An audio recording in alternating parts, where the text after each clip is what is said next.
Okay, so shape to form. Here's your square. We're going to start with the square. Now, how do you make this into a form? Well, sometimes you have to think about perspective, 1-point perspective, or if you have a trained eye, you can just create another box at another level. And yes, we're making, this is what it's called, shape to form. So we're making our shape into a 3-dimensional form. Yeah. So this is an easy trick. These are easy tricks to do, especially with a square or a rectangle. Oh, I'm sorry. I'm like recording here. I'm so sorry, you guys. Thank you for letting me know. Let's turn this on. My friends here can't see me, so. All right, can you guys kind of see what I'm doing? Do we have to do it like that, or can we do it the other way? No, I'm showing you 2 easy ways to do it. Well, I'm just gonna show you. All right, there we go. Okay, so let's go up here. All right, it's so faded. I don't understand. So this is kind of like an easier way to do it. The goal is connecting point to point, corner to corner, creating parallel lines. So this line is going to connect to that line. I mean, this point is going to connect to that point. This is going to connect to this point. This is going to connect to this point. Other way of doing it is having this horizon line in the background and then deciding where your point of view is, where your box is going to be directed to. So if I want my point of view to be right here, then I'm going to make sure I take these points and connect it to that point. This is another way to do it if you don't understand how to do it without all of this. Okay, so here's my point of view, meaning this is where I can see my box because my point's right there. That's the horizon line. That's considered a vanishing point. So when we do perspective, remember this. Just remember this. But we're not doing perspective. I'm just showing you one way you can create a shape to a form. So, parallel lines. Math. Math is key.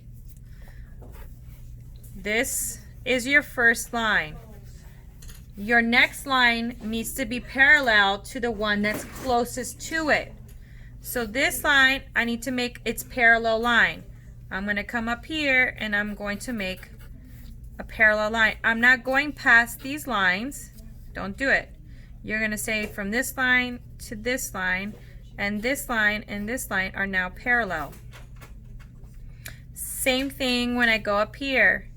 I got to make sure when I create this line again, it's parallel line, that it connects with this point. Okay, so kind of sketch it like this if you can, and just come back and erase. Erase the lines that don't make sense. This is always a difficult project, especially with ones that you have to train your eye and your brain to do the same thing, because your brain wants you to do one way but your eyes are doing another way. So this is just about training and understanding how to look at it in a different perspective, in a different way. Because if you have a box in front of you, as some of you see, you know, you looking at that box is going to make you understand why you draw it that way. So I'm going to erase these lines. I want a closed box. I don't want a see-through box. My box is not clear, so I'm going to erase these lines. So all I have is this solid looking box. See that? Solid looking box. I'm going to erase all of this. So here are my squares, here are my boxes, my cubes, right? All the different ways to say it. And then as an artist, you have to decide where your light is shining. Same thing. Same thing. So just pause and look at me really quickly. I'm going to show you something. This is how you use your shading tool. I like to use my darkest pencil, which is a 6B. I'm going to color it here to the side.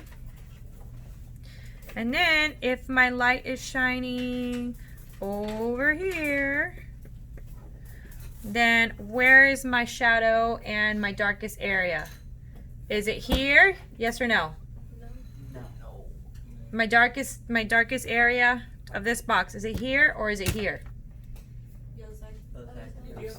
If the light is shining right here? Yeah.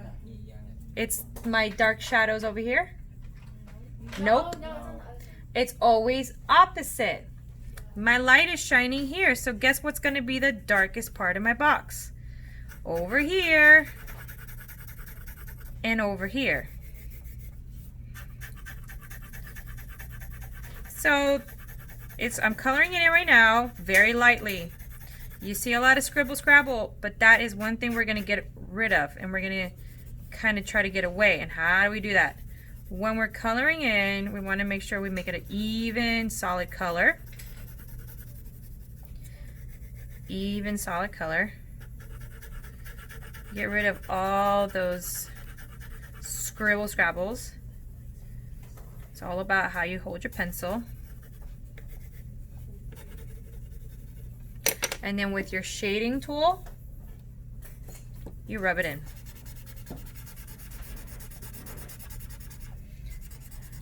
And this is what helps your pencils blend together to create this beautiful value of dark to light.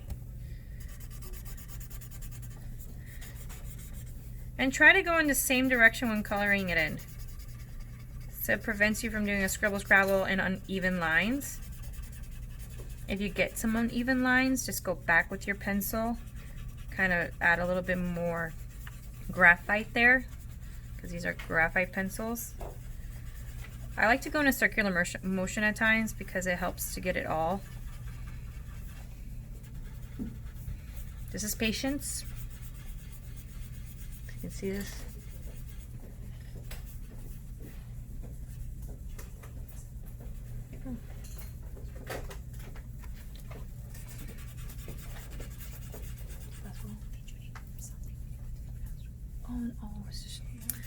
It's just to show you something. Todo bien. Hi, you guys doing good? Yeah. Great. Showing your artistic skills that I don't have. Have a good afternoon. You too. Remember, one part of your box is going to be darker than the other, and then your shadow is going to be over here.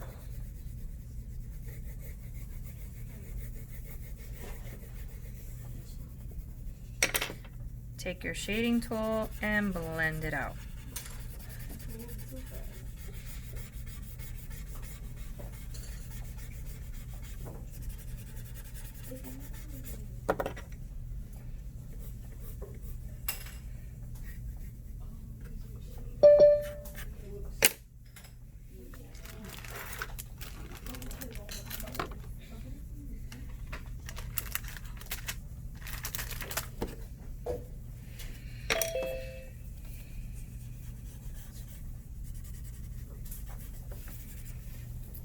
With your other box, try it another way.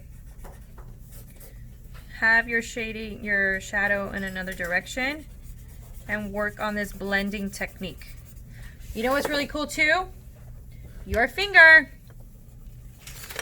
You can use your finger to blend.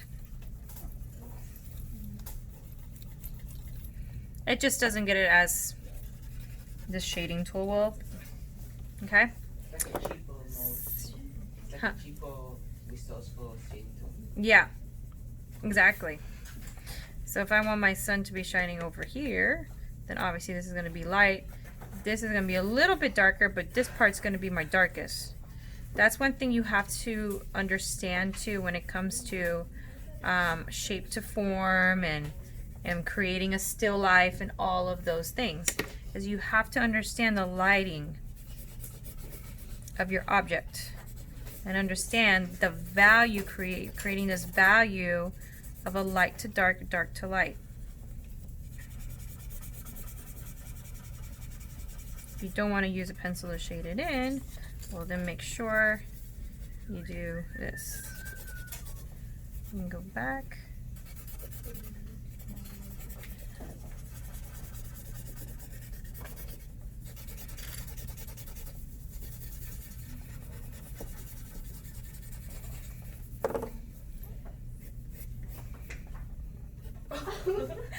Clean up my lines a little bit.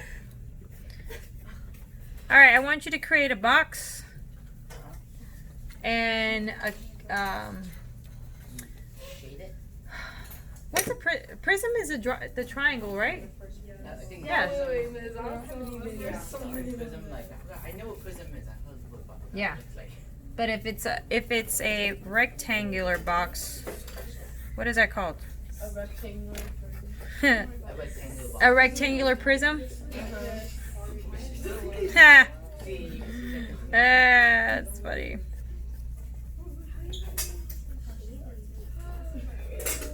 Remember, point to point. I usually allow your rulers, but I really want you to try to do it without a ruler. What? Are we doing a rectangular prism? Mm-hmm. Okay. Okay, so work on this value with your square box. Work on it being an even value, no scribble scrabble. Try to get like almost if you just painted it on and it's one smooth solid color. That is your goal. Oh. Don't freak out if it's not perfect, especially if this is your first time. This is why we practice this. Nice. How about that? What is that? Yeah. Hey, don't try to have a couple on one page. Don't just have one page for one shape. Oh, no, I just did this. Okay, but just try. Because I've seen it not just you, it's other people. If you have a page this large, don't just use it for one shape. Okay, try to fit many shapes. Okay. It's okay to go large. It's the whole part of practicing.